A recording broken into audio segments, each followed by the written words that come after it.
BM কলেজে মাত্র 10 টাকায় খুঁজে পেলাম পোড়া রুটি দুধ চা। এই স্টলের উদ্যোক্তা কোনো বড় ব্যবসায়ী না, বরং বিএম কলেজেরই একজন ফার্স্ট ইয়ারের স্টুডেন্ট। আমার বিজনেস দেওয়ার মূল উদ্দেশ্য হচ্ছে আমাদের তো অনার্স মাস্টার শেষ করতে করতে 4-5 বছর লাগে, তারপরে মূলত আমরা চাকরি বা অন্যান্য কাজে বের হই।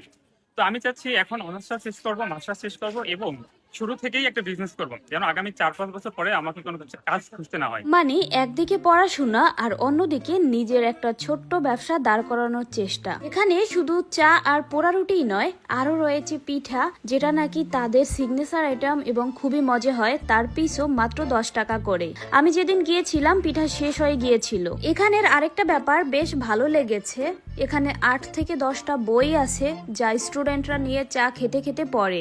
একজন স্টুডেন্ট নিজের পড়াশোনার পাশাপাশি কিছু একটা করার সাহস করছে, এই ব্যাপারটাই। এমন ছোট ছোট উদ্যোগই হয়তো একদিন অনেক বড় কিছুতে পরিণত হবে। তাই আপনি যদি বিএম কলেজের স্টুডেন্ট হন, অবশ্যই কমেন্ট করে জানান। এই স্টলের নামটাও ইন্টারেস্টিং, এক কাপ সাহিত্য। এটা বিএম কলেজের ফার্স্ট গেট দিয়ে ঢুকলেই দেখতে পাবেন। যদি কেউ না চিনে থাকেন অবশ্যই কমেন্ট করবেন।